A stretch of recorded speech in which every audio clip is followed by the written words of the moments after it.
안녕하세요. 역사를 사랑하는 박사입니다. 오늘은 아프리카 북부에 있는 에티오피아의 옛날에 에, 발생했던 악숨 왕국에 대해서 한번 알아보겠습니다.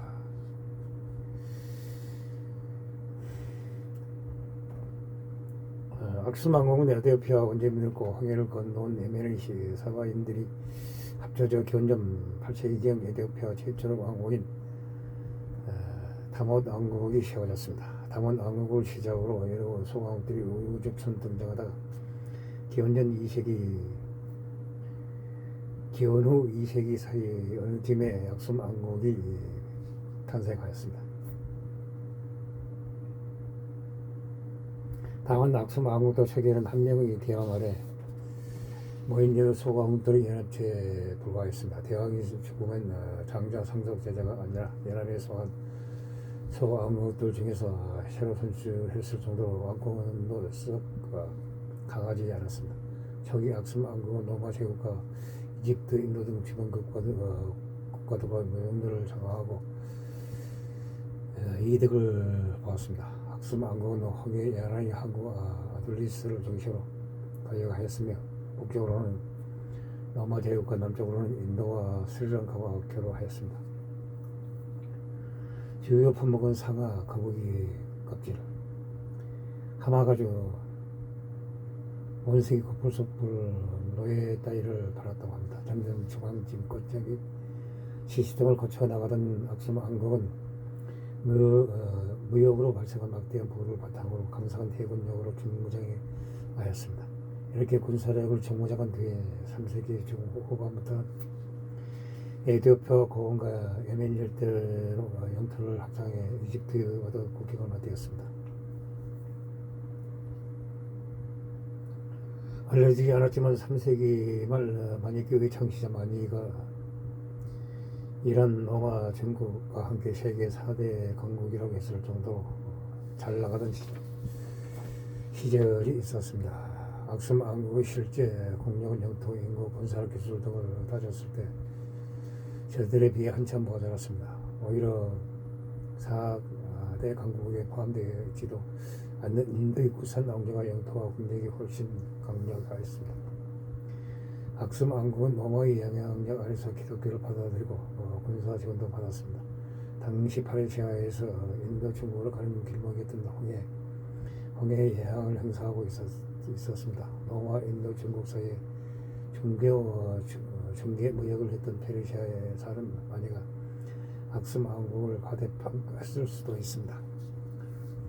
악숨 왕국은 당대의 청계와 영향력을 행사하던 로마의 관계와 맞아 동맹을 형성하면서 국력이 신장되었습니다.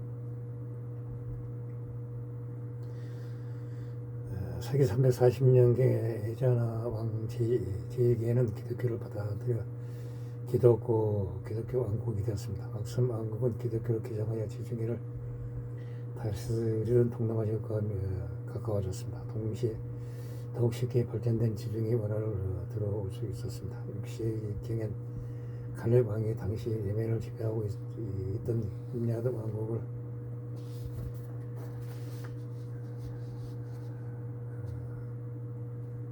마리브 대부 붕괴로 군력이 크게 약화된 힘야드 왕국을 멸망시켰습니다. 아랍의 전부를 지배하라고 했습니다. 악숨 군대는 힘야드의 두 노아스 왕을 죽이고 총독을 임명하였습니다. 악숨 왕국 출신 장군 아브라하가 5년 만에 현지 쿠데타를 일으켜 총독을 쫓아내버렸습니다. 진압군을 괴멸시키면서 에메르스가 쫓겨났습니다. 아브라하가 죽자 아들 마스루가 아브라하가 왕위를 물려받고 악숨 왕국과의 적응을 유지하였습니다. 이에 불만을 품은 이번 경제 아들 카립이 사살 왕조를 끌어들여 반란을 일으킴으로써 악숨 페르시아 전쟁이 일어났습니다. 570년부터 578년간 지속된 전쟁 끝에 페르시아의 바레지 장군이 예멘의 총독으로 즉위하였습니다. 악숨 왕국의 항력을 홍해 밖으로 몰아내면서 전쟁은 페르시아의 승리로 끝났습니다. 페르시아와의 전쟁에서 막대한 전비와 인력을 곳에도 패전한 악수 왕국은 막대한 타격을 입었습니다. 이후 점차 강대국의 면모를 잃어갔습니다. 악순 페르시아 전쟁 이후 악순 왕국은 날로 쇠퇴해갔습니다. 페르시아가 입사시라 등지를 정복해 부유한 동남아 제국과의 지중해 무역이 끊긴 것도 타격이 컸습니다. 그보다 더 심각한 문제는 바로 7세기 초 이스라엘의 부상 때문이었습니다. 악순 왕국은 초기에는 무슬림과 괜찮은 관계였습니다. 615년 메카의 초기 무슬림 공동체의 일부가 쿠라시족의 탄압을 피해 오스만의 수도로 악순 왕국으로 망명했습니다. 당시 군주 네고스는 주변의 만리에도 쿠란의 마리아와 예수 구원을 낭송하는 무슬림들에게 동정심을 느껴 그들을 받아줬습니다. 628년 대부분이 귀환했지만 일부 남아에 정착하였습니다. 14년에 걸친 초기 무슬림들이 정복던 베켈레 북쪽에는 안메자시 모스크가 세워졌습니다. 이는 아프리카에서 가장 오래된 모스크로 여겨집니다. 그러나 좋은 관계는 유시지겠습니다. 이슬람 세력이 지중해 동남아 속들을 죄다 장악해 버렸습니다. 악순 왕국의 지중해 무역은 치명상을 입었습니다. 중세 들어 이슬람 국가들이 번성하면서 비잔틴과의 무역로가 끊기는 바람에 악순 왕국은 쇠퇴하기 시작했습니다. 7세기 이후에도 그 명명만 유지하다가 8세기 초에는 동전로 전체적으로 생산하지 못할 형편이 됐습니다. 게다가 유목민족 배자족이 기근을 피해 에리트리아 고원 북부로 유입되어 왕국을 약탈을 했습니다. 결과적으로 악순 왕국과 황해 양과의 연결이 끊겼습니다. 악순은 살아남기 위해 점차 내륙을 이동하였습니다. 수도도 곧바로 전도하였습니다. 결국 960년경에 악순 왕국의 언어를 가진 시면 왕국 출신 영왕 구디트에 의해 수도 악순이 함락되어 멸망하였습니다. 구디트는 악순을 약탈하고 수많은 괴와 궁전, 시가지를 사거리 무너뜨려 버렸습니다. 특히 고대 이스라엘 왕국 멸망 이후 성계를 보관하고 있었다는 희원의 말의 성당 역시 전소되었습니다. 악순 최고의 왕 딜라우드는 사라당해가나 남쪽으로 도망쳐 영국을 청했으나 실패했다고 합니다. 구디트는 40년간 에티오피아를 다스리다가 아들에게 왕위를 물려주고 죽었습니다. 1137년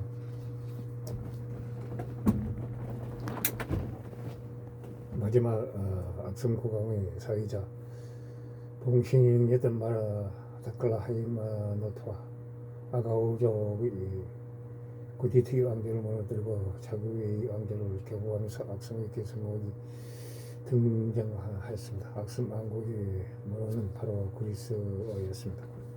당시 악순 왕국은 파리의 이집트의 프로테마이오스 왕조와 결혼하고 있었습니다.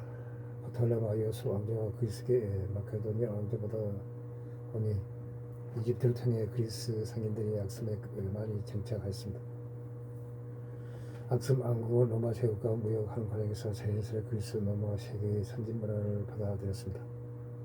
국가, 행정, 외교, 무역 등의 그리스어를 사용하기 시작하였습니다. 비밀을 새기거나 동전을 주저할 때도 그리스어를 사용하는 경우가 많았습니다. 한편 에티오피아의 독착 언어였던 그지어도 활발하게 쓰였습니다. 특히 로마 제국에서는 그리스어를 들여오기 이전 왕국 초기에는 그 오즈가 공정 언어이자 유일한 사용어이기도 하였습니다. 4세기경 에자나 왕은 그 오즈 원자를 정비하는 동시에 그지어를 그리스어와 함께 나라의 구호로 삼았습니다. 6세기경 들어서는 그지어가 그리스어를 제치고 문어로나 성경으로서 훨씬 많이 쓰였습니다. 게다가 7세기에는 로마 제국이 갈수록 쇠약해졌습니다. 이슬람 세력이 중동과 북아프리카를 점령해 악순 왕국과 로마 제국 간의 연결을 버리자 가치가 사라진 그리스 대신 그리스어가 악성의 유일한 언어로 하게 됐습니다.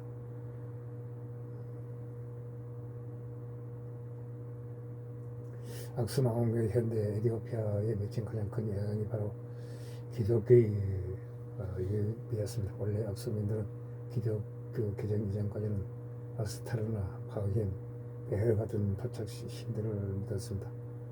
그러나 성 프루멘티우스가 에티오피아의 일대 기독교를 전파하고 324년 에제나 왕이 기독교를 개정하였습니다. 훗날 에티오피아 정교회의 모태가 되는 악스 kop트 교회를 설립하면서 기독교가 합권 에티오피아의 국교가 되어버렸습니다. 프루멘티우스는 알렉산드리아 교회로부터 336년 에티오피아 지교를 임명받았습니다. 알렉산드리아가 원하는 남쪽의 에티오피아까지 일일이 간섭할 힘이 부족했습니다. 악성 교회는 독자적인 기독교 문화를 발전시켜 나갔습니다. 전설 수준이지만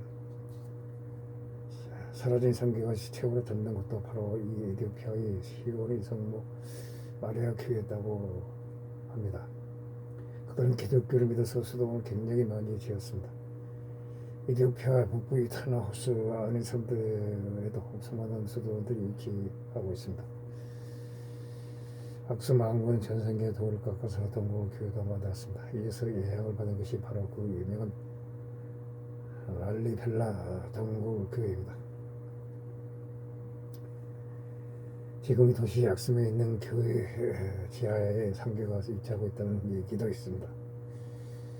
상대 교회 건물이 많이 남아있지 않는데 유대교를 침범한 이영 위디트가 악스을 제거하면서 수많은 교회들을 불태워버렸다고 합니다. 에티오피아 북부 티그레이주 한 지역에서 고대 도시 유적이 발견되었습니다. 발굴된 유적에는 기원전 8세기 악스 왕국이 성립하기 전에 그것도 있는 도시는 악스 왕국 시기를 포함해 대략 1400년 동안 번성한 것으로 보입니다. 사하라에는 아프리카의 건축물들이 초가집이나 음악에 머물렀다는 편견과는 달리 악스 왕국의 건축성 다른 국가와 비교되지 뒤떨어지지 않을 정도로 크게 발전해 있었습니다. 가장 대표적인 건축물이 바로 악스 왕국의 수도 악스에 위치한 동굴 유적 현재는 기산포만 남아 있으며 실세기에 지어져 그 면적이 3,250평방미터에 이르는 거대 규모의 주택이었습니다.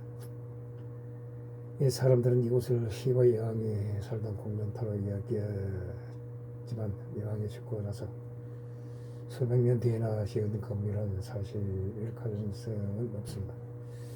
입구에서부터 계단을 2번 거쳐 이쪽으로 높여지는 안뜰로 들어가면 조각의 거대한 건물이 등장하는 구조였습니다. 악스 왕국의 귀족이나 왕족들은 거대한 석조 저택에 거주하였습니다. 저택들은 큼직한 바위들을 쌓은 뒤 모르타르로 고정한 석조 기단 위에 세워져 있었습니다. 기단의 안정성을 위하여 일부러 기단이 지면에서 높아질수록 하강한 바위들을 몇 센치씩 뒤로 꺾어 약간 경사지게 만들었습니다. 기단 위에는 본격적인 건물들을 올렸습니다. 돌들과 통나무들을 번갈아가며 케이크처럼 층을 쌓아 올려 짓는 시기였습니다. 돌들은 하얀 칠을 발라 장식하였습니다. 돌들 중간에는 통나무를 겨누어 벽 바깥으로 돌줄 때도 만들었습니다. 이를 원숭이 머리 장식이라고 불렀습니다. 악성인들은 건물을 지을 때 벽을 쭉 일자로 짓지 않고 일정 간격으로 돌출부를 여러 만들어 안전성을 높였습니다. 가장 많이 쓰인 건축 재료는 하강암으로 기단, 문, 창문, 장식, 사자머리, 분수대 따위를 모두 하강암으로 제작하였습니다. 궁녀마다 거대한 하강암은 계단을 만들어와 이를 안뜰로 들어가는 통로로 사용한 것도 특징입니다. 악스 왕국은 중심에 안뜰을 주변 건물들이 둘러싸는 사하원 비슷한 고지였습니다. 현재 알려진 악수 왕국의 전군 타카 마리안 궁전이 바로 이런 고지로 무려 80m, 거박이 120m 사이즈에 달해 면적이 거의 1만 평방미터에 가깝습니다.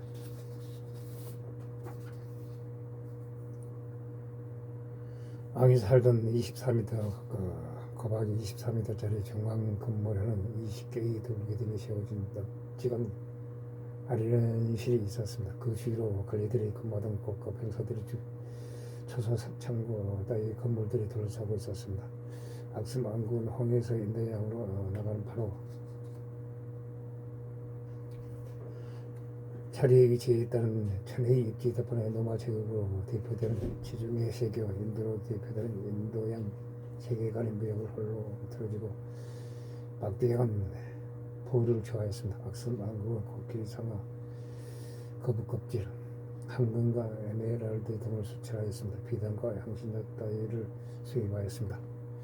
악슴 왕국은 심지어 백나일 왕을 통해 북쪽으로 누비아에까지 진출했습니다. 이렇게 벌어진 자금으로 강력한 해군을 육성해 홍해 건너의 예멘까지도 정복하였습니다.